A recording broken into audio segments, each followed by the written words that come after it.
मंच पर उपस्थित सभी महानुभाव,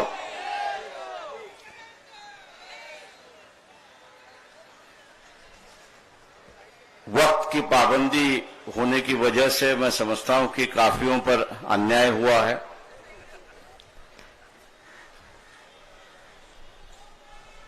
लेकिन मेरे ख्याल से यहां का अन्याय और फिलिस्तीन के लोगों पर अन्याय कोई अलग चीज है और उसी की ही चर्चा हम लोग यहां पर कर रहे हैं।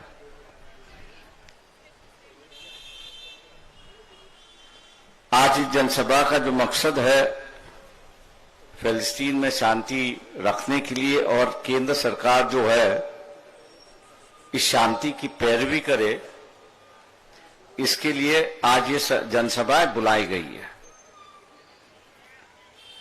कई लोग जो है ये एक क्रिश्चियन और मुस्लिम इस तरीके की लड़ाई देखते हैं। नई जनरेशन है, चाहे उनको इसको पता नहीं था कि इजराइल का जो है जन्म है वो 1947 में हुआ है। यूनाइटेड नेशंस का है, 2 रेजोल्यूशन था कि जिसमें फिलिस्तीन और इजराइल दोनों अलग अलग देश रहेंगे, बगल बगल में रहेंगे, उनको कामयाब किया जाएगा। दोनों ने एक दूसरे की इज्जत करके अपना देश चलाना चाहिए। लेकिन उस यूनाइटेड स्टेट के रेजोल्यूशन के मुताबिक वहां की परिस्थिति नहीं है। इजराइल जो हमला पे हमला कर रही है, जमीन कब्जा कर रही है, और जैसे मेरे पहले वक्ताओं ने कहा कि जो जमीन 1947 में पैलेस्टीन को दी थी उसमें से करीब करीब 20-22 तक का जो है वो वापस इजराइल ने ले लिया। ऐसी एक परिस्थिति है। ये दुनिया की जिम्मेदारी है, ऐसा मैं मानता हूं कि वहां पर शांति होना जरूरी है। भारत जो है वो एक नए तरीके से उभर रहा है। फिलहाल G20 का पूरे देश के प्रतिनिधि यहां पर थे। ब्रिक जैसी ऑर्गेनाइजेशन में है, कहा जाता है कि भारत की अहम भूमिका वहां पर रहेगी। तो एक इंटरनेशनल स्टेज पे भारत की एक नई छवि बन रही है। हम लोग ये मानते हैं कि भारत की ये जो उभरी हुई ताकत है, ये एक इकोनॉमिक पावर जो भारत का बढ़ रहा है, उसकी वजह से वो कई देशों के पॉलिसीज को मोल्ड कर सकते हैं और उन पर प्रभाव भी डाल सकते हैं। जिसमें एक देश इजराइल भी है। ऐसी एक परिस्थिति है। आज के मुताबिक इजराइल में करीब करीब 50,000 महिला जो है वो गर्भवती है। अगर हॉस्टल या हॉस्पिटल अगर नहीं रहे तो ये जो नई संतान इस दुनिया में आएगी उसकी हालत क्या होगी, ये सबसे बड़ा सवाल। जैसे वहां की पैलेस्टीनी जनता की लोगों का सवाल है, उसी तरह सरकार से भी हम लोग ये आग्रह कर रहे हैं कि कई भारतवासी जो है वो मिडिल ईस्ट में जाके अपने रोजी रोटी कमा रहे हैं। ऐसी एक परिस्थिति है। बताया जाता है कि 80 लाख के ऊपर भारतीय जनता वहां पर बसी हुई है और ये दिखाई देता है कि ये जो मामला है फिलिस्तीन का और इजराइल का, दोनों के बीच में नहीं, अब उसमें लेबनान भी कुछ रहा है, सीरिया भी उसमें कटघरे में आ रहा है। अगर ये दायरा बढ़ता है तो दुनिया के लिए भी खतरा है और भारतीयों के लिए भी खतरा है। इसका मेरे ख्याल से हम लोग ने सोचना चाहिए। आज मैं मान के चलता हूं कि इन बातों की चर्चा हम लोग आम इंसान की तरह करेंगे, आम इंसान के सामने ले आएंगे, तो सरकार जो है 2 तरीके से बात कर रही है। प्राइम मिनिस्टर ने पहला ट्वीट जो किया वो हम इजराइल को समर्थन करते हैं ऐसा एक ट्वीट किया। उसके 24 घंटे बाद जो कैबिनेट सेक्रेटरी है कि जिसके जिम्मेदारी है कि सरकार की पॉलिसी क्या है वो लोगों के सामने लिया है, 24 घंटे में उन्होंने ट्वीट करके कहा या प्रेस कॉन्फ्रेंस करके कहा कि भारत सरकार की भूमिका जो है और कैबिनेट डिसीजन जो है कि जिसको आज तक बदलाया नहीं गया है वो ये है कि हम फिलिस्तीनी जनता के साथ में है और उनकी हिमायत करते हैं और उनको पूरी तरह से मदद करते हैं। मैं मानता हूं कि यहां बदलाव की शुरुआत हो चुकी है। उस बदलाव की शुरुआत को हम लोग को रोकना है। अगर रोकना है तो मैं समझता हूं कि यहां आम जनता के माध्यम से ही हम लोग ये रोक सकते हैं। कई जहां पर फिलिस्तीनी लोगों पर दुआ की जाती थी, कार्रवाई की जाती थी, ऐसी एक परिस्थिति है। मैं यहां की सरकार से अपील करता हूं कि कौन किसके साथ में है और कौन किसके साथ में नहीं है, इसके देखने के बजाय हर व्यक्ति इस देश में आजाद है और हर व्यक्ति की आजादी जो है वो बरकरार रहनी चाहिए और वो जिसको जिसको दुआ देना चाहिए उसको मेरे ख्याल से डर या धमका के उसकी कोई जरूरत नहीं है। मेरे ख्याल से ये आजाद भारत है और यहाँ का व्यक्ति भी आजाद है, वो अपनी आजादी बरकरार रखना चाहते हैं जैसे लोगों ने यहां पर कहा। मैं एक बात कहना चाहता हूं,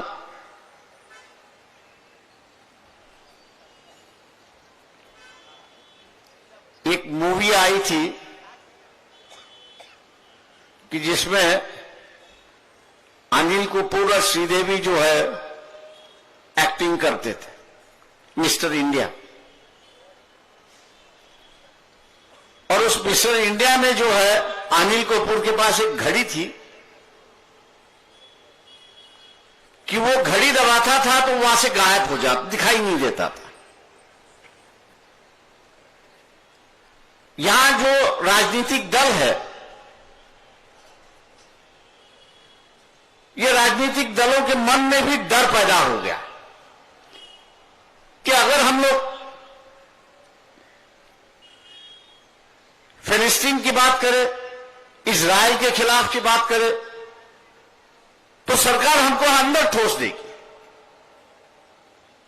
इसलिए ये जो राजनीतिक दलों के हाथ में जो घड़ियाल है, अपने आप को गायब करने की घड़ियाल जो है, इस सभा के माध्यम से हम लोग निकालना चाहते थे और ये कहना चाहते हैं कि भैया आपकी शक्ल जो है इस फिलिस्तीन के इशू पर देश के सामने आनी चाहिए। राजनीतिक दलों के नेताओं ने और पार्टियों ने भूमिका लेनी चाहिए कि भैया हम किस साइड पे है। मैं उम्मीद करता हूं कि पार्लियामेंट चल रहा है, कांग्रेस पार्टी जो है अपने आप को सेक्युलर पार्टी कहती है, समाजवादी पार्टी जो है वो अपने आप को सेक्युलर पार्टी कहती है।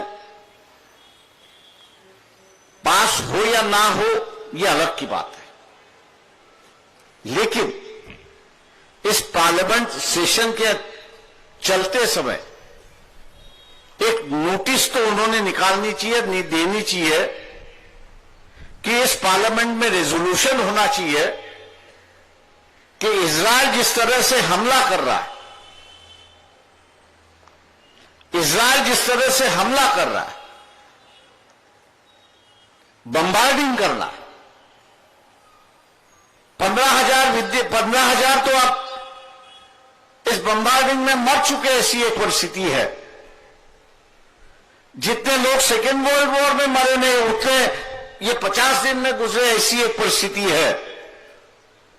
तो भारत सरकार की ओर से एक प्रयास होना चाहिए, पार्लियामेंट चालू होने, तो पार्लियामेंट अब चल रहा है उसमें एक रेजोल्यूशन होना चाहिए कि भैया इजराइल और पैलेस्टीन जो है ये झगड़ा चल रहा है, पैलेस्टीन के ऊपर के लोगों पर जो बम्बार्डिंग हो रही है, इजराइल ने उसको रोकना चाहिए और दोनों भी जो है टेबल पर आके अपनी बातचीत करके अपना हल मसला जो है उसको हल करे। ये रेजोल्यूशन मेरे ख्याल से पार्लियामेंट में होना चाहिए। मैं कांग्रेस पार्टी से और समाजवादी पार्टी से आग्रह करता हूं कि आपके प्रतिनिधि पार्लियामेंट में है, आप उसको टेबल करिए।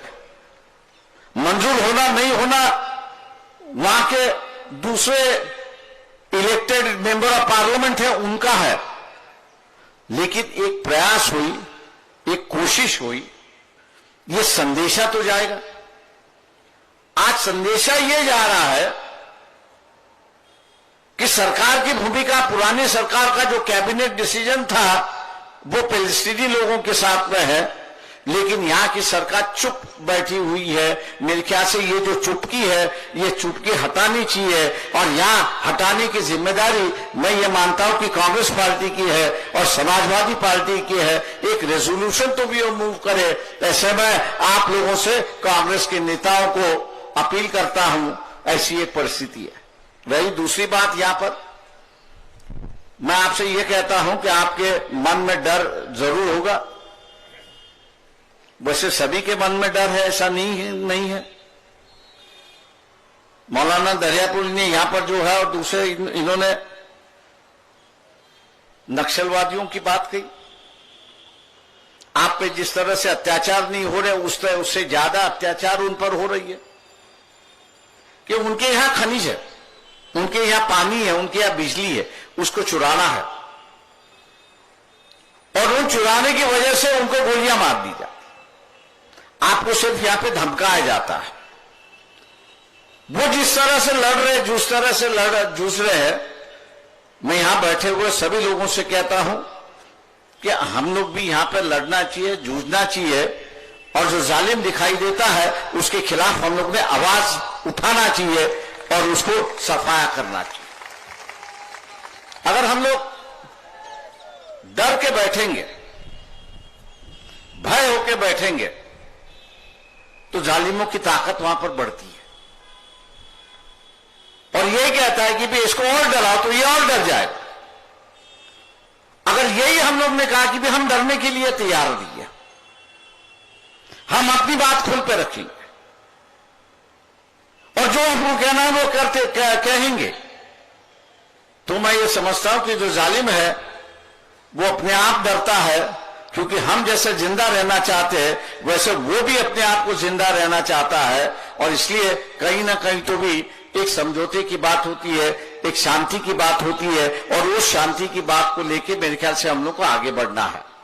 मैं आज आप सभी लोगों को शुक्रिया करता हूं कि पुलिस ने हमने कहा कि इस इशू को आप मत उठाइए, तो पुलिस वालों से हमने कहा आप सिर्फ ये मुसलमानों का मामला है, इसको मत देखिए, ये सिर्फ मुसलमानों का मामला नहीं है, ये देश का मामला है। 80 लाख लोग, 80 लाख भारतीय जो है वो मिडिल ईस्ट में है। 80 लाख भारतीय जो है वो मिडिल ईस्ट में है। अगर इसका दायरा बढ़ा, इराक आ गया, ईरान आ गया, सभी देश वहां पर आ गए। 80 लाख लोगों को यहां पर ले आना, उनको सुरक्षित रखना होगा। अगर उनको सुरक्षित रखना है तो सरकार की तिजोरी आधी खाली हो जाएगी। जो कच्चा तेल आता है वो कच्चा तेल महंगा हो जाएगा, महंगाई बढ़ती रहेगी, जंग वहां पर होगा, लेकिन तकलीफें यहां पर होती रहेगी। और इसलिए हम इसको सिर्फ मुसलमान का इश्यू है इसको ना समझे, ये एक दुनिया का इश्यू है, एक आम इंसान का इश्यू है, एक शांति का इश्यू है, और इसलिए हम लोग जो है ये शांति सभा यहां पर सभी धर्मों के लोगों को लेके करना चाहते हैं। पुलिस की हम लोग की बात सरकार ने मानी, पुलिस की बात मानी, परमिशन दिया, और आज की जनसभा हम लोग यहां पर कर रहे हैं। मैं उम्मीद करता हूं कि इस सभा के माध्यम से मैं 2 चीजें अपेक्षा करता हूं। एक तो है कि आपके मन से डर पहले निकल गया होगा, एक है। दूसरा जो है, जितनी भी सेक्युलर पार्टी है और ये सेक्युलर पार्टी के जितने भी इलेक्टेड मेंबरान ऑफ पार्लियामेंट जो है, चाहे मंजूर हो या ना मंजूर हो, हाउस में जो है इजराइल और पैलेस्टीन में पीस होना चाहिए और उसके लिए दोनों देशों के बीच शांति सेना भेजनी चाहिए। इस तरह का रेजोल्यूशन पार्लियामेंट मंजूर करेगी, यही अपेक्षा मैं करके मैं अपनी रजा लेता हूं।